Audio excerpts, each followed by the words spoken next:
Okay, welcome everybody. How is everybody doing? So thank you very much for joining us for this event on political elites, civil society, and the future of Sudan. My name is Laura Mann. I'm an associate professor in the International Development Department, and it is my pleasure to chair this event because my PhD was about the politics of higher education and unemployment in Sudan, and I am very invested and I care a lot about what happens in Sudan. And I can't even imagine for our two guests how difficult it has been to watch the events in Sudan. And we're very grateful they're here to help explain it and to make us think about it, both in terms of the kind of immediate things as well as the sort of bigger implications of what is happening. I think most people in the room are aware of a general sense of what is happening in Sudan in terms of the conflict between SAF and the RSF, sort of the devastating impact it's having in terms of famine, in terms of violence, in terms of insecurity. Hopefully in the room, we're having a sense of the sort of inability of international negotiations, both at the multilateral level as well as in terms of the regional players to try to resolve this issue.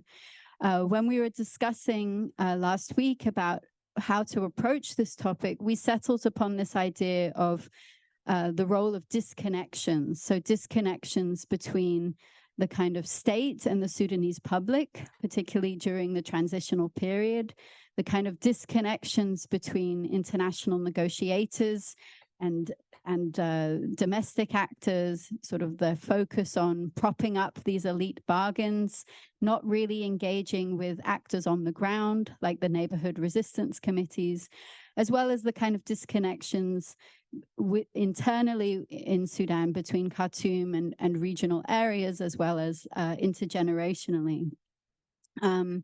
I want to introduce our two speakers.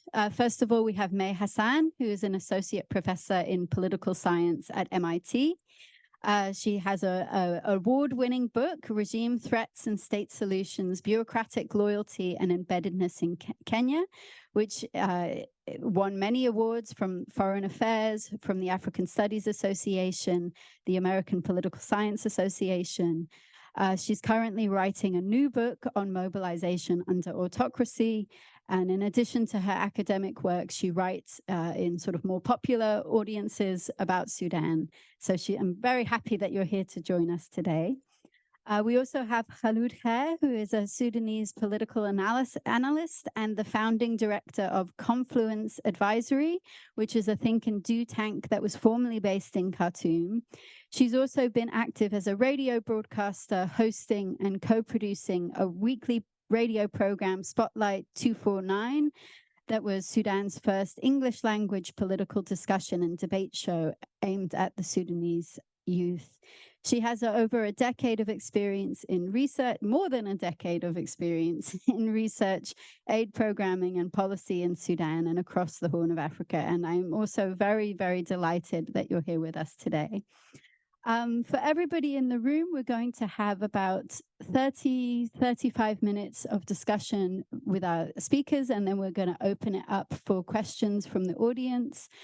We also have a reception after the event outside, and you're very welcome to join us. When we go to the questions, we ask you to use the microphone and to briefly introduce yourself and to keep questions fairly short and comments shorter so that we have time to hear from everyone. We are recording the event, and our colleagues, Nadine is taking photographs. If you don't want to have your photograph taken, you can just put your hand up and she'll respect that. So without further ado, let's begin. So I wanted to start off with the question about how people in the audience should be understanding the kind of long-term structural reasons behind this current situation.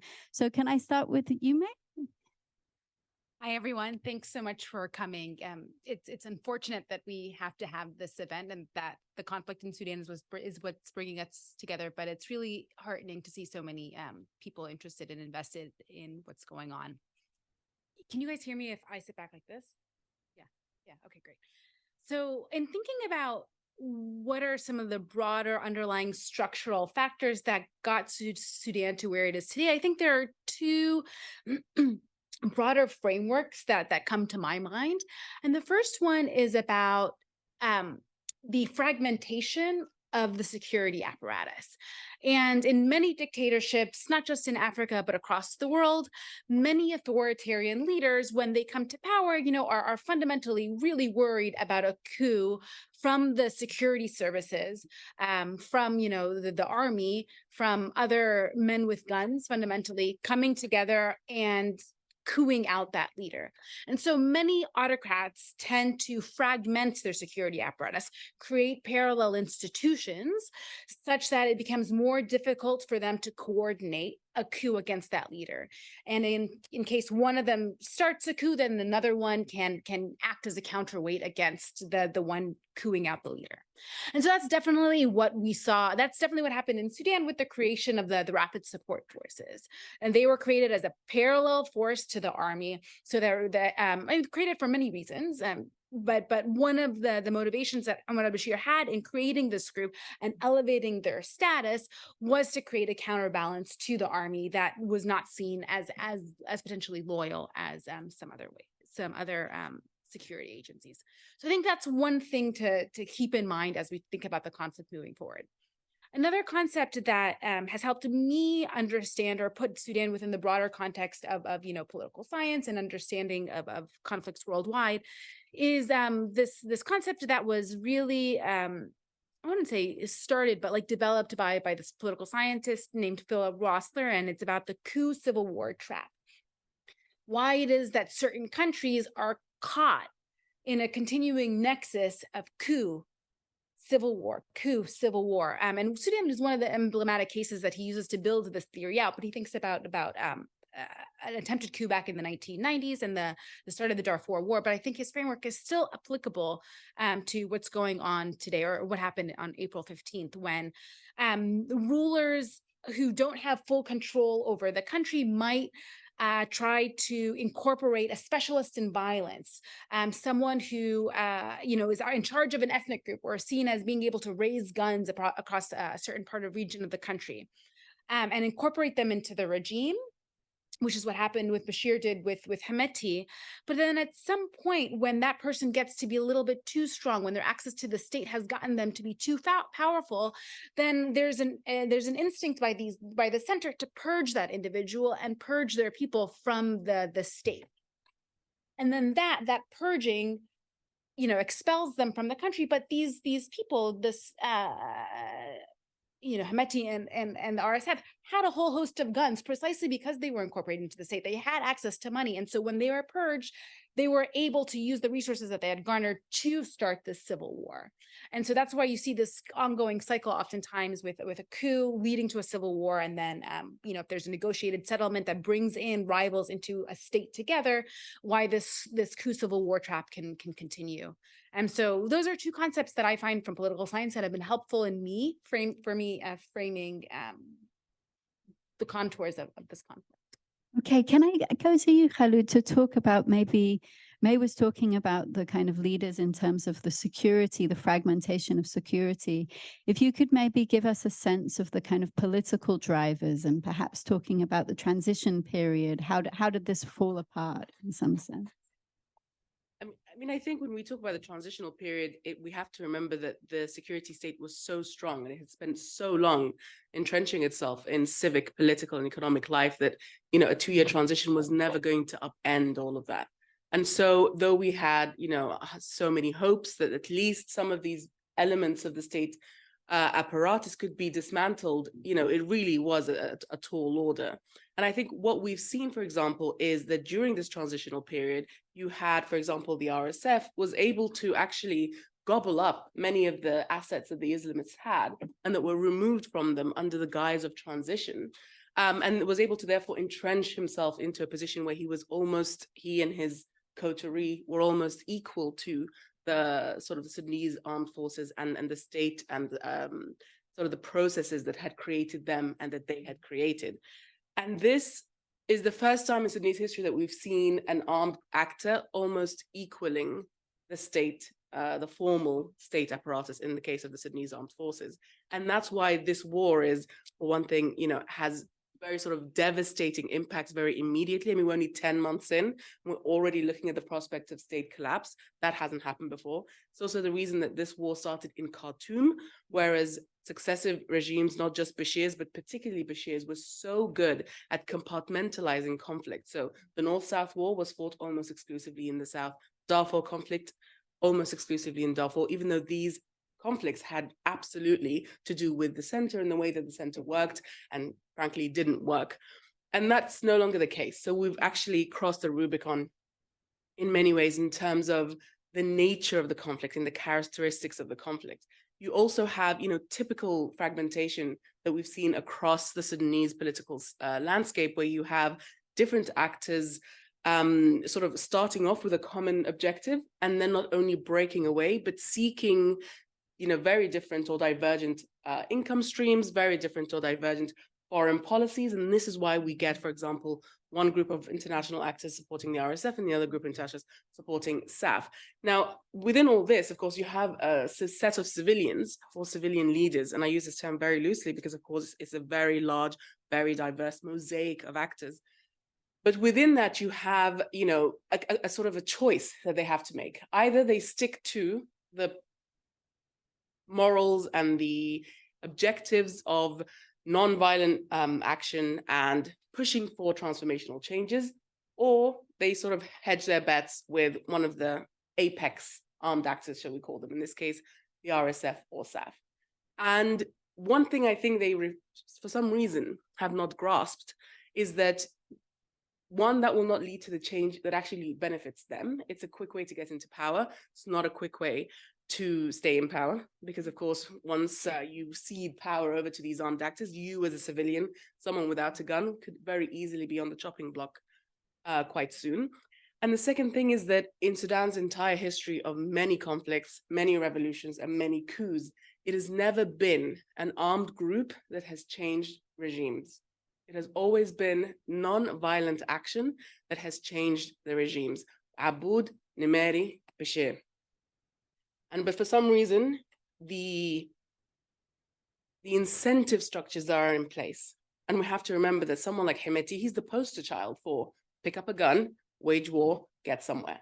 And if we look at his sort of arc, if you will, we have to remember, and I think we often forget this, that in 2012, he effectively blackmailed Bashir by saying, look, I waged this war for you in Darfur, side by side, and you haven't given me anything in return. And Bashir was effectively forced to say, okay, here's some gold mines, and you can have a seat in Khartoum, and you can, formalize your troops. And that's what created the RSF in 2012, 2013.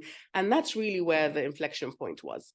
Sure, Bashir used him as a way to sort of protect himself, calling him Himaiti instead of Hemeti, but also, he was willing to give up so much to remain in power. And I think that tendency to give up your principles, to give up even potentially your future security, in order to maintain control or maintain power is something we see now. And actually, unfortunately, that political tendency has not shifted. And we haven't seen necessarily civilian elites push for a different political behavior. So what we have today are a whole host of elite political actors who, depending on sort of your political viewpoint, you can say they're supporting one side or the other. But what we know for sure is they're not charting a third way that has nothing to do with the RSF and what they want and nothing to do with SAF and what they want. There is this centrifugal force that armed actors have, which pulls in influential political leaders and effectively keeps them away from charting this third path. And that's exactly where we are. And the concern, I suppose, is that the longer this war continues and the longer that mediation actors, regional actors, international actors look at this as a war between two generals, the more civilian actors will be forced to respond to that by sort of aligning themselves roughly or more concertedly with one of these two actors. Okay, I want to jump ahead a little bit because you've kind of led us there to talk about the current status of negotiations. I don't know who wants to go first. Do you want to go first or shall I? No, please. Okay. So could you give us a... I mean, I guess, yeah, I can talk about like the broader framework or broader Okay. Well, as you know, as we know, this conflict has been going on since April of 2023, and so there have been a whole host of regional and international parties that have been trying to stop it, and that have been trying to bring these generals, bring civilian leaders, bring civilian groups together to try to stop this devastating war and all of its fallout consequences. But all of these efforts so far have failed, and there's been a proliferation of them. And I think it's interesting on this side as a scholar of Sudan to try to understand why it is that we've seen so many of these negotiations start up and fail. I think a big part of it is that Sudan is really important. Lots of people are interested in the future of the country. They want to get, in a sense, like, get their hands on claws in and so want to shape the negotiations so that it's better for them, better for each individual. Individual countries, regional players want to make sure that the negotiations are done in such a way that benefits them moving forward. And so, for instance, I think negotiations, there was a wave of negotiations last year in like June with the US and Saudi Arabia. Those talks started, but then they failed completely because they only brought military groups, the SAF and RSF together, completely left out the civilian leadership. And that's something that was considered unacceptable, but I mean, it truly was, and not seen as going to address core parts of the problem. After that, there were efforts by like Libya and the AU and IGAD, yes, the Intergovernmental African Authority, to address the more humanitarian problems that were going on, because thinking about just the army wasn't addressing that.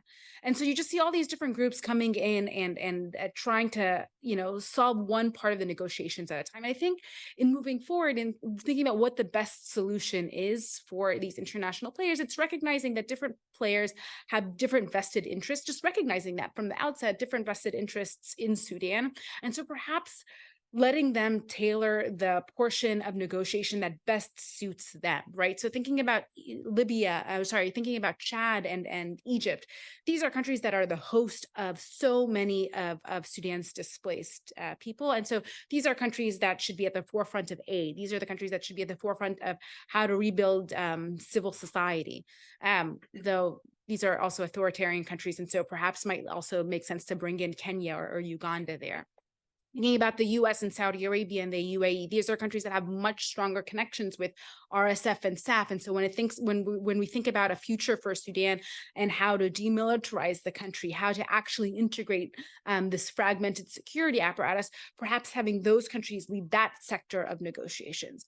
And so instead of having, one size fits all mediation, a lot of people have been throwing out, well, having different negotiations try to solve different elements of the problem. I wonder if I could ask you, Kholood, to what extent there's also some kind of contingencies involved around the international negotiations, that we're kind of in this moment where multilateralism is kind of in crisis.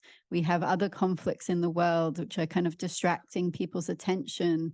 The US has kind of shifted away from the Middle East as a kind of strategic area towards China. The AU is having this election.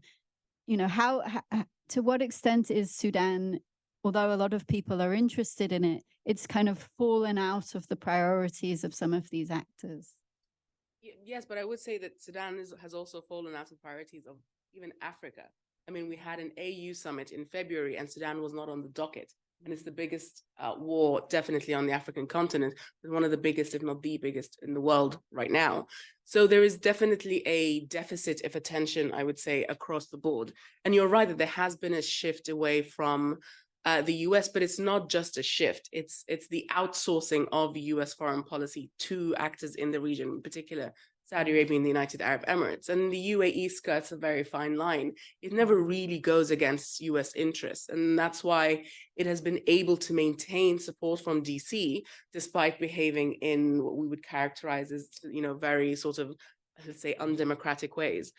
But it's able to do that because, as well as the shrinking of multilateralism, you have the rise of these meso powers like the UAE, like Saudi. And of course, you continue to have Egypt wanting to sort of play an outsized role, particularly in what it sees as its backyard. But if we look at what's happening in Gaza, it's clear that the US can engage when it wants to, right? And here I'm by no means suggesting that the US is somehow this benevolent power and therefore its engagement will lead to better outcomes. I'm just saying that there are different ways of engaging at different times that suit much more of a domestic audience. And Sudan is not something that resonates necessarily with domestic audiences in the West, which is why it's not an election issue. Bearing in mind, it's an election year here, it's an election year in the US, etc. I think what the mediations has shown us, the myriad mediations that May has outlined, is that the fragmentation that we talk about internally in Sudan within the security states class and within the civilian elites is also reflected in the international community. So you have Egypt's neighboring countries initiative, you have the AU's panel of experts that was only very belatedly put together. You have IGAD's heads of state initiative, and you have the Jeddah platform, which was set up within the first few weeks of the war and basically completely jettisoned any idea of multilateralism and went for a sort of bilateral US-Saudi approach. And all of these things could do different things quite successfully if they work together, but instead they're all sort of doing things in different directions and there's zero coordination at all. And so what you have is, for example, Burhan and Hemeti, and they're by no means the only belligerents, but they're by far the largest. They are, as heirs of the Bashir regime, experts at playing the international community against each other. They are experts at negotiations. They have been through this dozens of times. I think Sudan has had 60 or so peace or political agreements in its recent history. So they know how to do this. And oftentimes, because of the lack of focus and attention on Sudan, they send, not to quote Donald Trump, but they don't send us their best. And so you have these, relatively, unpolished diplomats who oftentimes have absolutely no sense of what's going on in the country, and they absolutely get played. And we have seen this multiple times, in particular, the Jeddah negotiations led by Saudi and the United States, where, they were promised a ceasefire, and then almost before the ceasefire was meant to come into effect, the ceasefire was broken. And yet we continue to see the US and Saudi pushing for ceasefire after ceasefire. And, being in Sudan at the time of the initial ceasefires, actually, we didn't want there to be a ceasefire because oftentimes that's where the violence increased, because it was almost under cover of a ceasefire that could increase violence. And certainly we saw in the way that particularly the RSF engaged with the Jeddah negotiations in the summer, and then later on in late October, November, those were the times when the most acute atrocities and violence were taking place in Darfur. And they used the Jeddah talks as cover, sort of we're taking part in peace negotiations, but at the same time, also, meting out horrible violence in parts of West Darfur. And that never clicked for the international community. It took a very long time for Washington to get its head around it. So much so that we're now hearing about a Jeddah 3, if you can believe it, which means very few lessons have been learned because it's Sudan's a laboratory. It has been for a very long time. I mean, if you name any sort of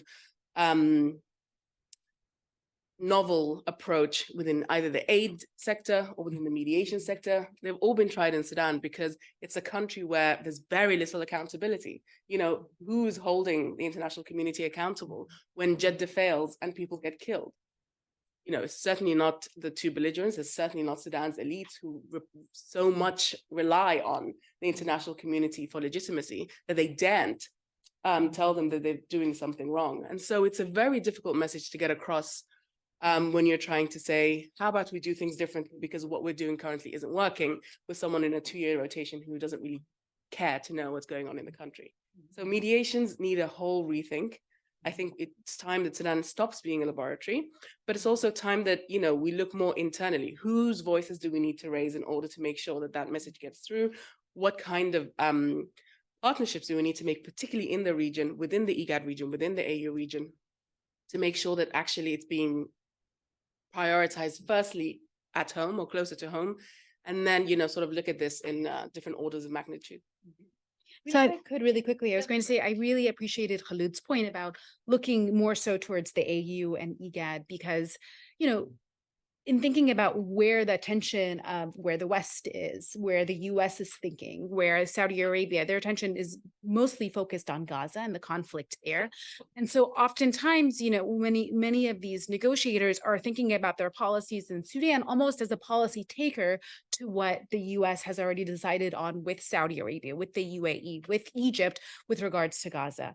And so, even if, as you said, US clearly not a benevolent state, but to the extent that it might have some broader ideas about how to move negotiations forward, it can't implement those policies completely free of what's happening on in Gaza and what the interests of Egypt, huge partner with the war, or thinking about a future for Palestine and Israel.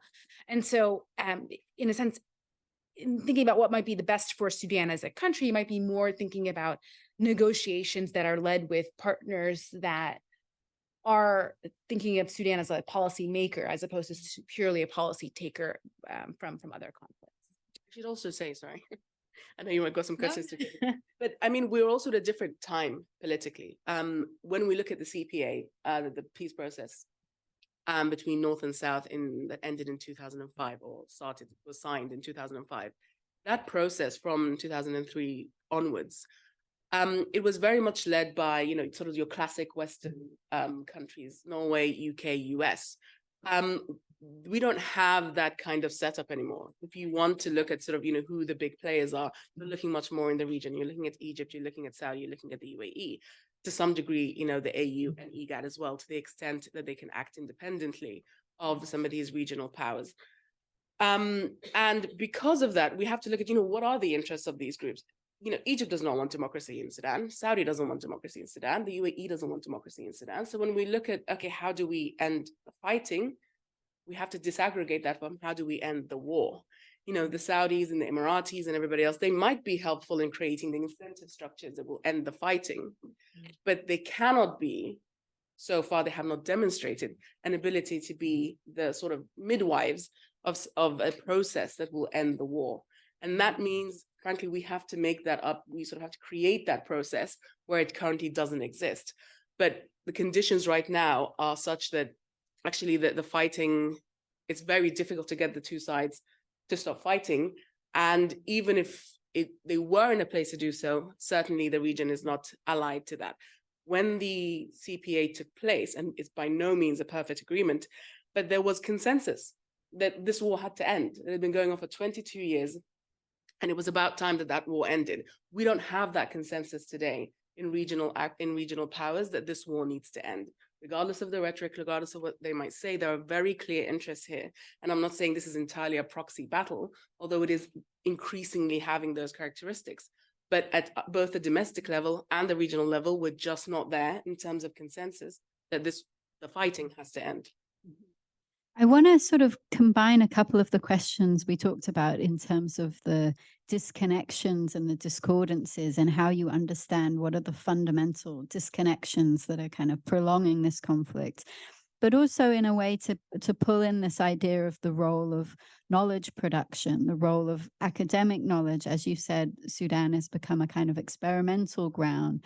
And one of the things I try to do in my teaching is to get students to think about how knowledge processes might be more accountable, might be more embedded in a way that lessons are actually learned, and you don't have this cycling in of 2-year posted diplomats. So perhaps to ask you both, how do you understand the kind of discontinuities or disconnections, and how does that relate to what we learn and how we can learn from mistakes and from things that haven't worked in the past? I don't know who to start with. No, please. I've started the last 3 answers.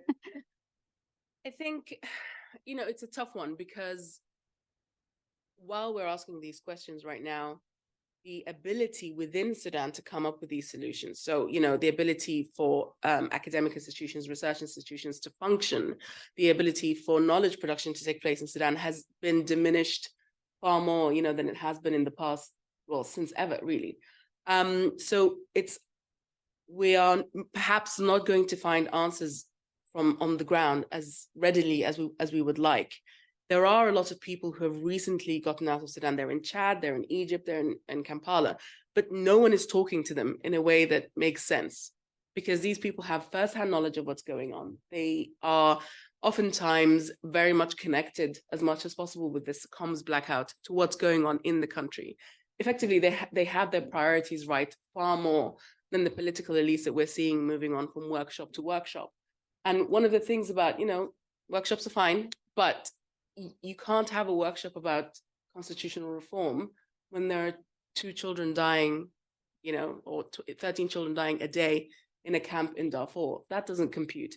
And for me, that's actually the biggest disconnect that we have right now, is that you have these sort of highfalutin discussions that have a time and place, but that time and place is not now.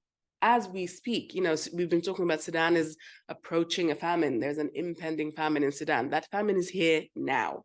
If you look at what aid workers are saying privately, unfortunately, because the UN has not announced a famine just yet, for reasons only it can elucidate. And if you look at people on the ground and just, their eating patterns and lack thereof, we know very much that is those are famine conditions. And even WFP, not at all an organization I would say that always gets it right, but it said recently, I think last week, that 95% of people in Sudan are unable to afford 1 meal a day. And to me, that is famine. I mean, I don't know what other metrics count in this case. And yet we're not speaking about that. We're actually oftentimes speaking about, sort of longer term issues. And when I say we, I mean sort of usually in the academic or elite spaces. We're talking about constitutional reform and we're talking about local governance. Again, there is a time and place for those conversations, but is it now? And if people are not having the right conversations, should we listen to them?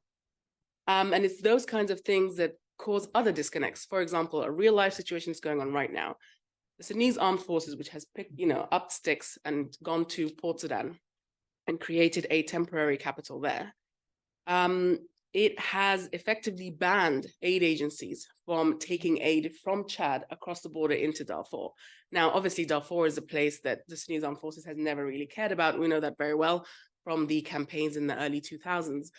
And so it has no problem sacrificing the people of Darfur at the altar of this assumed sovereignty that it likes to sort of pretend it has, which of course is sort of fictitious ever since the coup. And the coup obliterated all constitutional foundation that SAF might have to call itself a government or anything looking like a government.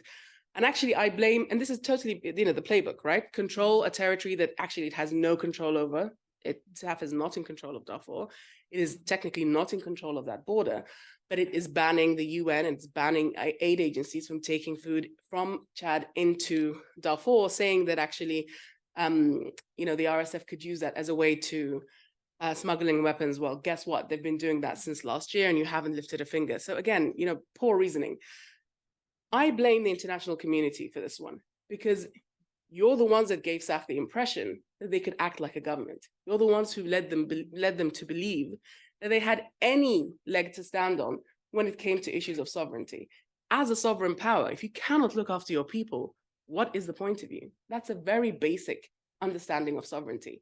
And the humanitarian imperative here should absolutely trump any kind of political fiction that SAF is able to come up with, because people are dying.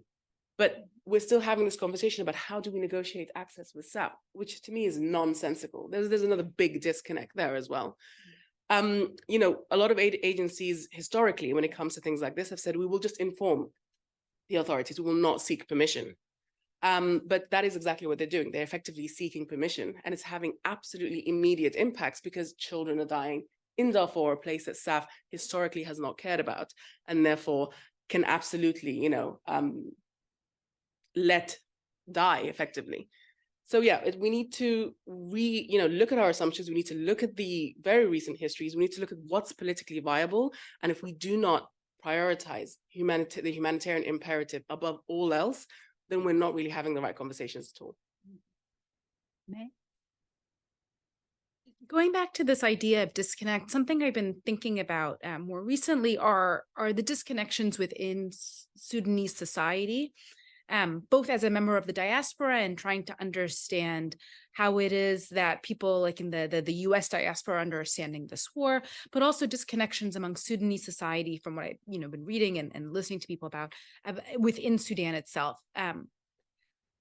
When this conflict started, it was very clearly between two armed actors, and many people, weren't really taking sides initially. But as this conflict has grown, you can see within Sudanese society, within the diaspora, at the very least, in a sense, people starting to take sides, saying, "Well, no, we want the," and it's horrible to say, we want to see the RSF win because the army is full of all these Islamists, and then other people saying, "Oh no, we definitely want the army to take over because they're an army, they're the national army, and they're not full of genocidal maniacs."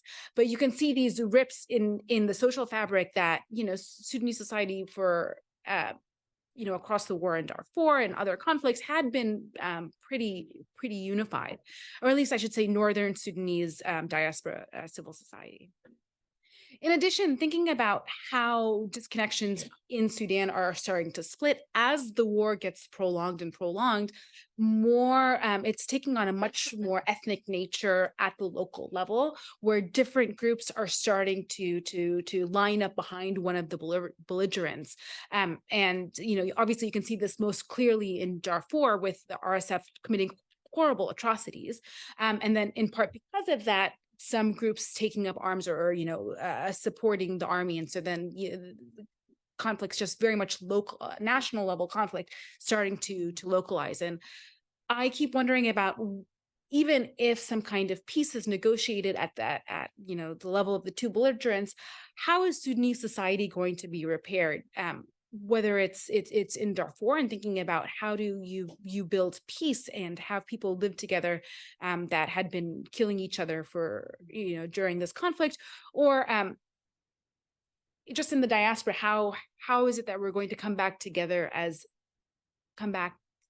and rebuild the nation?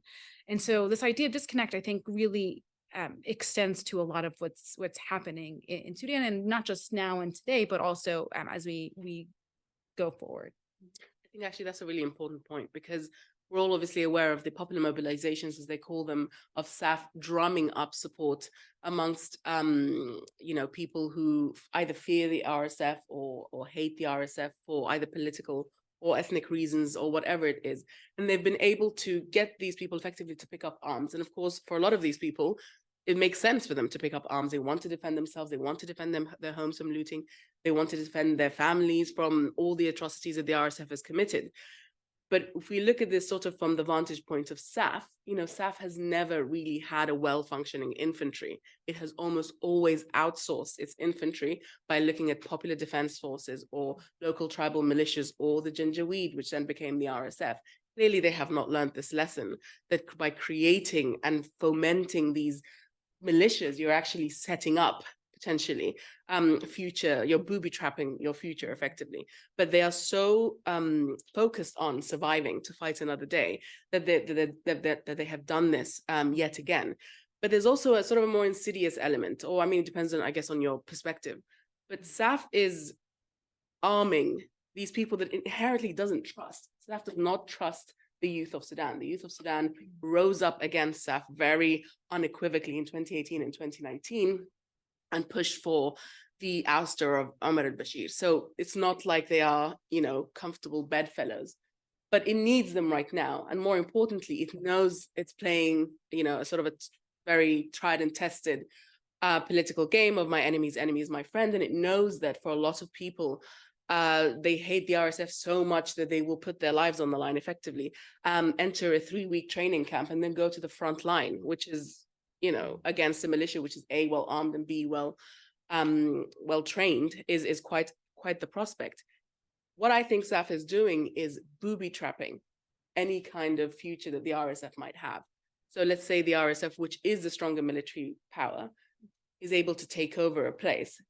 It won't be able to consolidate because there are groups of people who are A, armed, and B, used to or somewhat trained in fighting. And they're able to stop the RSF from consolidating any power. And that's not just in places like, River Nile or Gaddafi or Kosti, on these places that are sort of next in line to be potentially taken over by the RSF. It is across the country. So I think we're looking at SAF actually trying to look at different scenarios of how this plays out. And either because they need an infantry now or because they want to stop RSF consolidation in the future, they are sort of bringing in these different people and arming them. And it goes to May's question, what happens to the social fabric in Sudan if everyone's armed to the teeth and nobody trusts each other? Because let's say, as has happened before, the RSF at some point and SAF at some point, who knows when, come together and sign a deal because they've been incentivized to share power again. This could happen. It has happened before. In fact, every single war that Sudan has had has ended not in a military triumph, but in a negotiated settlement. So we could be seeing a negotiated settlement very soon. And, you know, these guys will come and sit together and they'll laugh together because they've split the pie and they don't really care that they're doing this over the corpses of millions of people. But what will happen to the social fabric when you have that change at the front? Very disconnected from the healing processes that people need to go through to be able to trust each other, to be able to have that neighborly kind of engagement, to be able to not see somebody from a different ethnic group or a different part of the country as the enemy, which is very much what is happening now. Those kind of disconnects are really dangerous, and we need to think about how we work with them or work on them going forward. Okay, I feel like we've run out of time to ask some of the more hopeful questions about what you are hopeful for, how we might repair them. But I'm very aware that we probably have a lot of questions. So perhaps I can ask you as you respond to questions, if you can give us some reasons why we might be hopeful, why, you know, for example, the displacement of the elite from Khartoum into more regional areas might be transforming the way that the elite in Khartoum thinks about the rest of the country. But let's open up to some questions. Again, if you could, if you have a question, use the microphone and introduce yourself, and to keep it rather short. And we can also take questions online if you put your question in the chat. So are there any questions in the room? Okay, so we have a question at the back. Yes, so the question was about this kind of coup civil war trap, and how have other countries sort of gotten out of this trap? Yeah, so thanks for that question. And so, you know, Kholood's last answer talking about how this war, there's a good chance that it's going to end with a negotiated settlement with both of the belligerents at the negotiating table, dividing up the pie. And so fundamentally, we're going to be back in that trap again, is kind of what you know, this theory would predict, that one of these sides will end up forming a government, the other side will be incorporated within it and get some really cushy position, get to hold on to their guns, keep getting lots of money. But if that side gets to be too powerful, then the center might try to purge them out again, and then, you know, that will start the coup, the civil war process anew. Your question about how to solve it and how other countries have solved it in the past, I think my cop-out answer would be, I am a political scientist. I am not in public policy. And so I study problems. I don't know how to fix them. I think theoretically, some ways that we might, I mean, if I had to gander a solution,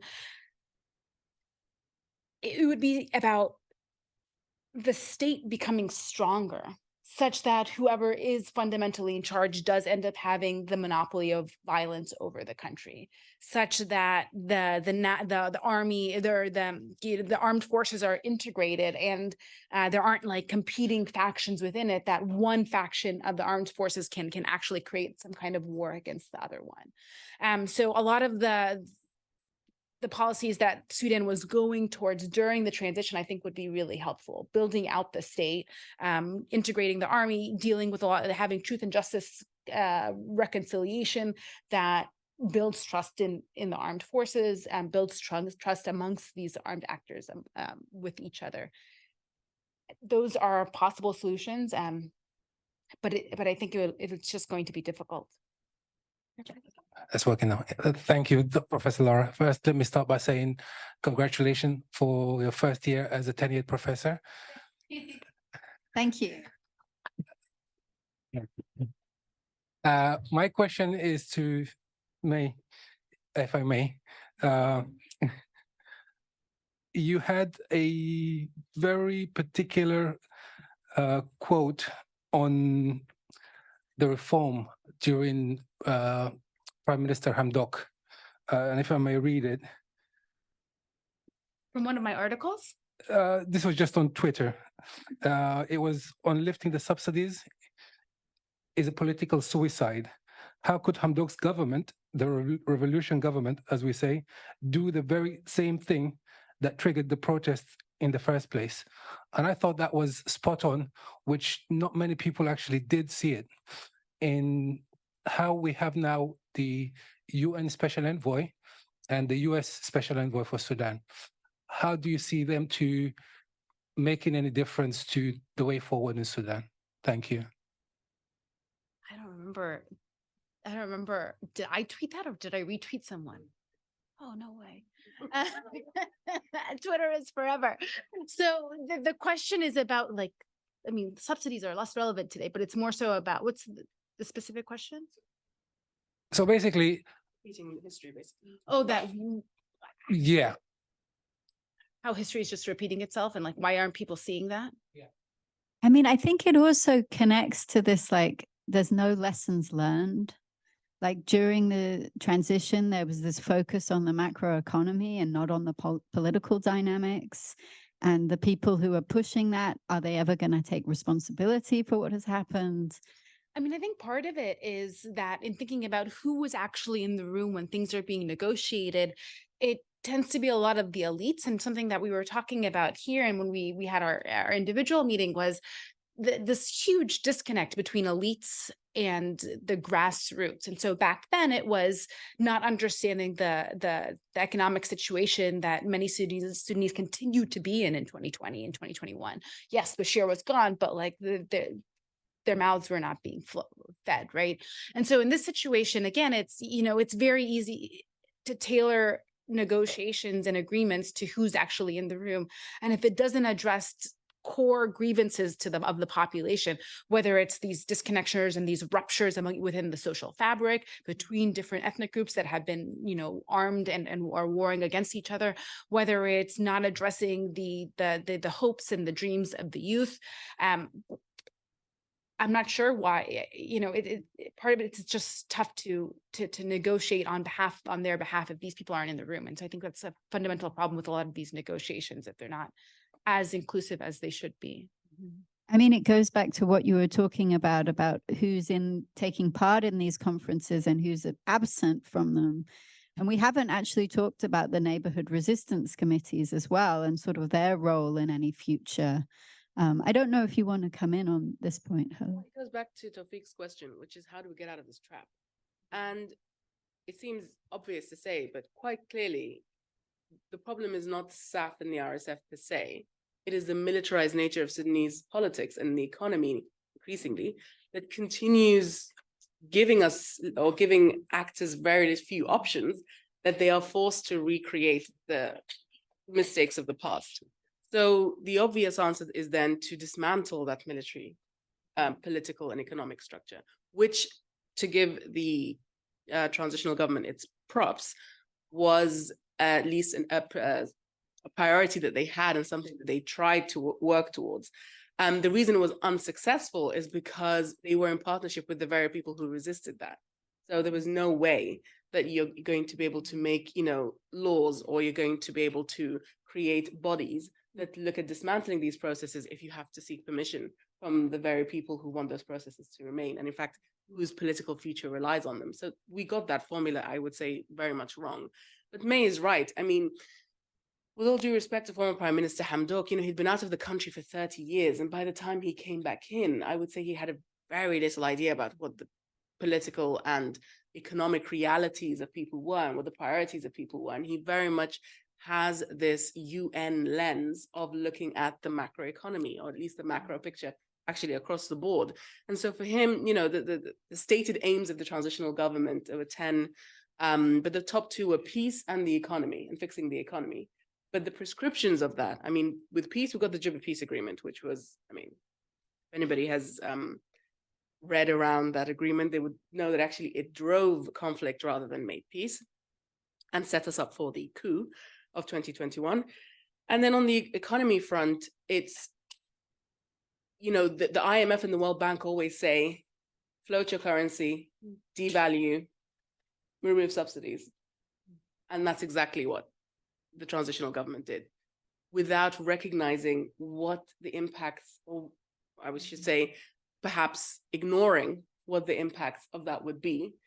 And in many ways, the famine-like conditions we're seeing today are directly linked to the economic policies of the transitional period, because the very fast deterioration of the agricultural sector and the banking sector and everything else is not just related to the state collapse that's currently taking place and the war. It's related directly to political choices that were made in the transitional period. And one thing that I thought was, perhaps funny is the wrong word to use, but certainly interesting, was that there was an interview with former Prime Minister Hamdok with Zainab Badawi on Hard Talk in December. I don't know if anyone caught it, but there was a certain point when she asked him, do you think you owe the Sudanese people an apology for how things turned out? And he, in typical evasive fashion, said, yes, I do think they're owed one, and then didn't give one. And I think, again, going back to this not learning lessons, and it's a sort of classic missed opportunity to show some leadership qualities. But again, if you are someone who's been plucked from the diaspora, and I have a lot of respect for the diaspora, I am part of the diaspora, but we do not have the same stakes as people in Sudan. Our foreign passports, our foreign education, our global mobility gives us other options. So we have, because of those other options, we tend to make different choices. And where are those, where are those people now? They are definitely not starving in a camp in Darfur. And it goes back to, what is your positionality? What is it that you are, what kind of life, what kind of engagement do you have with this landscape? And therefore, what choices do you make? It would be nice to have people in Sudan kind of peer review structural reforms and say, is this the structural issues that we need to tackle in this area? Okay, are there there's a question here at the front. I want to have some ladies speak. So I see I'm going to prioritize you. And if you could all keep your questions rather short, then maybe we can have more. Okay, so my name is Riwa. I'm currently studying development here. So you mentioned a lot about the humanitarian taking place. What is the current status of aid that is coming into Sudan? Has there been any kind of changes in the trend? And is it politicized? Okay, and the lady in the great hat. Okay, so I'm just going to repeat that for people online, that the question was like, how do we get rid of this kind of military entrenchment within the government of Sudan? And the gentleman in the front row here. Nasser Kalhoun. Coming from Lebanon, a long history of civil war, and we thought in Lebanese case that we learned the lessons. And you have in LSE a program about comparing Northern Ireland with Michael Kerr, I believe, some time ago, with Northern Ireland and other states which witnessed, civil strife. Or so they learned. What I mean, there was a will after 15 years of civil war, local, regional, and international, to stitch up a kind of resolution and got state back to its feet in Lebanon, despite the fact it served 30 years and collapsed again. In Sudan, I witnessed there was oomph, there was a strong will in South Sudan, in the regional as well as an international, for the independence of South Sudan. However, it was beautiful, but it ended up in crisis. So my question to you, that I fear that the kind of division of Sudan, it is something could be the status or kind of recognition of the regional and the outside international ones. This is lack of interest. So let us split up, and even if it's not an organized way, in the absence of a strong Sudanese nationalism. So that's a challenge I put. What is Sudanese nationalism to play a card here? Okay, so we have those three questions. So the first question was about aid, and the second question was about this military regime. And then the third question was the kind of comparison with Lebanon and the role of nationalism in I guess, bringing a resolution to the, and I see that there are some questions online as well. Yeah, so let's start with those. Would you like to? Great. I'll take both of the second and the third questions together and thinking about what can be done. How can Sudan stop being so militarized? How can we get towards a national to democratic future? And relatedly, how is it that we might build like a Sudanese identity? One thing that I think a lot of people are worried about is that the country goes the way of South Sudan, that so much of the country just splits off into, the Beja in the east, for instance, are quite militarized and have been quite unhappy with the center for some time. Will they go on and create their own state? Or Darfur, clearly primed for perhaps coming off and creating partition as well. And so one solution, that I think a lot of people might turn to solve the democracy problem is, well, why don't we try to have a democracy, but one in which there's a very strong federalist nature of it, right? That we decentralize a lot of resources to the to localities, to states, such that there's not so much power at the center that people are trying to fight for resources there.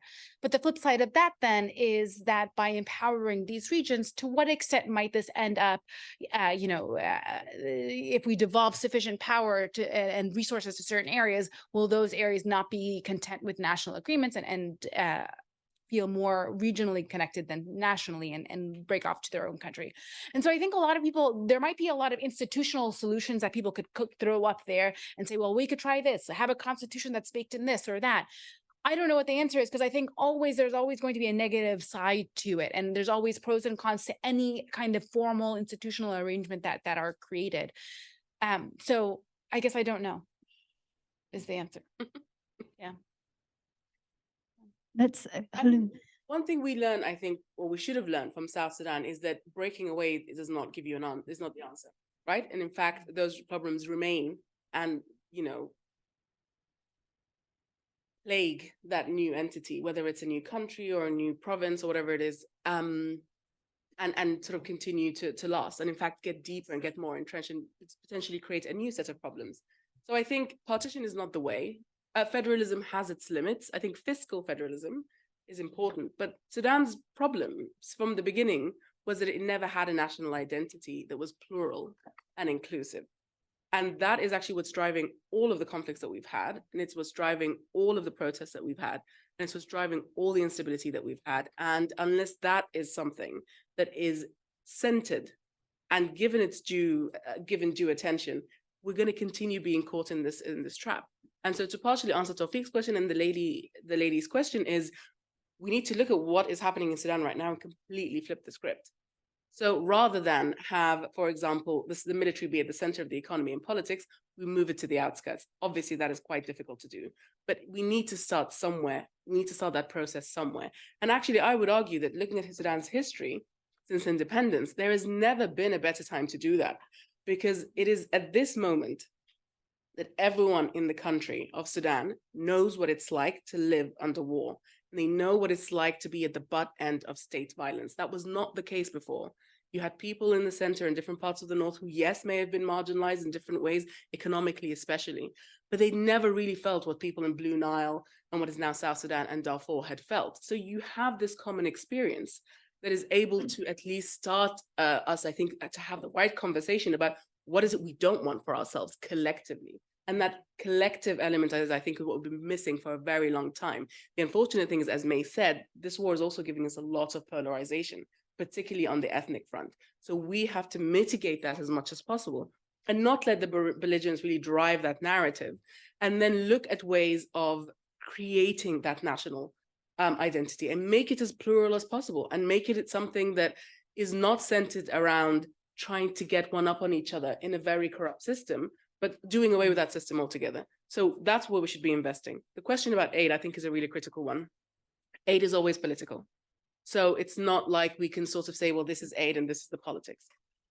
In Sudan in particular, it has always been incredibly instrumentalized by the different regimes. And this is why we had, for example, Operation Lifeline Sudan in the 90s, which had, aerially dropped aid into parts of South Sudan, because like today, the Sudanese armed forces were saying, you're not allowed to enter that, or bring aid into a specific territory.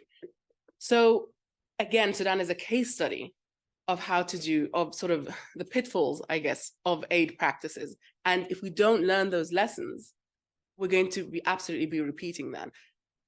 Sudan, or I should say SAF-controlled areas, have an entity called the Humanitarian Aid Commission. This is an entity that is mostly intelligence run and is a holdover from the Bashir regime, which its entire job is to restrict aid and divert it into the coffers of the regime. And that is actually what is happening now. It's very difficult to get aid into Port Sudan because of the challenges to shipping currently on the Red Sea. But even when the ships disembark at Port Sudan, it's very difficult to get the permissions to move that aid into the country. And it's nigh on impossible to move that aid from SAF-controlled areas to RSF-controlled areas. So there are a whole host of different aid challenges that we have at the moment. But as I said earlier, a lot of that rests on the fact that we're not prioritizing the humanitarian imperative, and we're far too mired in not the political elements that will always be there, but the partisan elements. And we give way too much credence to claims made by the different belligerents rather than looking at how we make, things better for people. Okay, I don't want to ignore the people online. So I've been kind of looking at the questions and I'm going to try to combine some of them. There was one question about whether it's too early to talk about the future. And then there are these various questions about to what degree is it realistic to think that international actors will play a positive role in this, given that they are in some ways feeding the war. And I can also see there was a question about how. So, we kind of acknowledge that the military needs to get out of politics, but how to do that? So these are very difficult questions, and I don't know if either of you wants to go first in answering. I think on the how, that is the question. That is the question, right? We've been very good at sort of admiring the problem, as a friend of mine says, and the how is exactly why we got here, frankly, that we haven't been able to sort of construct the pathways to do that. But for example, when I said earlier, we need to flip the script. So we've always had a very top-down governance structure. Why don't we try a bottom-up one? And actually, there's never been a better time in the history of Sudan to try that, because we have organizations like the neighborhood resistance committees, like the emergency response right now, working on the forefront of the humanitarian response, who are on the ground, who are volunteering. There are no economic incentives for a lot of what they do, who are organizing, who have created networks across the country in a way that hasn't been seen before. There's never been a better time to invest in those kinds of groups that are already organizing. And we have to remember that in many ways, this war is a counter-revolutionary war, right? Burhan and Hemeti and yes, others, but they in particular are fighting each other, but they're also fighting the revolution. They're also fighting the people of Sudan. And really what they're fighting each other over, to my mind, is their ability to reap the rewards of killing the revolution, effectively. They both have an idea of a state they want to live in, and civilians don't really feature unless they are puppets, and democracy certainly doesn't feature, again, regardless of the narrative. So what they're fighting over is the ability to oppress the Sudanese people so that they can obliterate the revolution. So if we think of it that way, then part of the solution has to be engaging those revolutionary actors who, we have to remember, led the longest set of protests and demonstrations we have ever seen in Sudan's history. And they were able to, through concerted pressure, topple a 30-year dictator. Not his entire regime, but certainly him and his deputy 24 hours later. And that, again, these are all sorts of unprecedented events. But we never really capitalized on that momentum, certainly not in the transition period. And it's very difficult to do so now. But those structures remain. They may not be as active as they once were, but they do remain. And I believe that they actually, you asked earlier about hope, that is where the hope lies for shifting things in Sudan.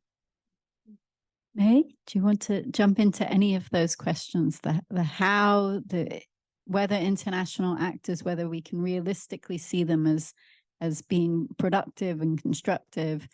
One thing I was thinking about, it's more like a meta point as opposed to answering this question directly, but thinking about the international players, I remember when the conflict started, and being asked to comment about the conflict in Sudan and what was going on. And I remember a lot of Western outlets in particular were asking me, to what extent is this a proxy war?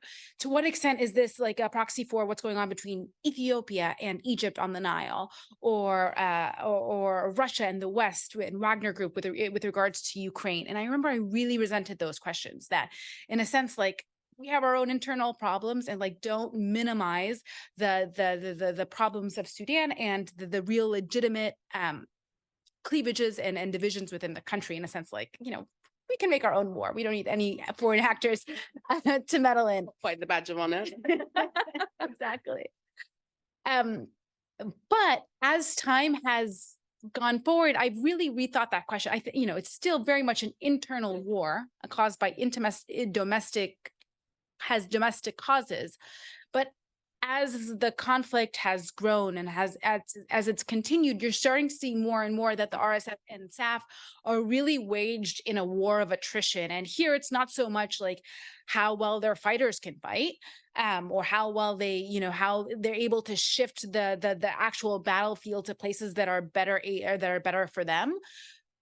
But it's their international alliances are just starting to matter more and more, and the extent to which their partners are able to refill their supply lines, the extent to which they are able to get weapons to help them, dismantle the other side. And it's really shifted in my mind, like the kinds of the way that I've been thinking about this conflict and things that I'm interested in. Whereas before, I really wasn't that interested in like the tactics of the day-to-day invasion and who like won a little bit of ground here, or a little bit of ground there. Obviously, I care for humanitarian reasons, but that's not where I thought. That's not how I thought the conflict was going to end. But as the conflict has proliferated, it's just not the case anymore. The group that ends up having a better stake militarily and does better on the ground is going to be in a much better position to negotiate. And so it's interesting how, just in my own mind, the course of the war has made me shift what's considered important. Okay, I'm very aware that there is a reception outside for us, so I think I'll bring it to a close. But I wanted to just say that I'm very heartened by how many people came to talk about Sudan tonight, both online and in the room. I've been very depressed by the sense that Sudan has not been in the news despite of the famine, despite the conflict. So I hope that this event shows the fact that people are very interested, and there should be more coverage and there should be more mobilization internationally to immediately end the conflict, to insist on humanitarian access. And then in the long term, whether we will be able to learn lessons from the failure of the transition and from the perpetual engagement with these belligerent actors. So just in closing, I want to thank both of our speakers. Can we give them a round of applause, please?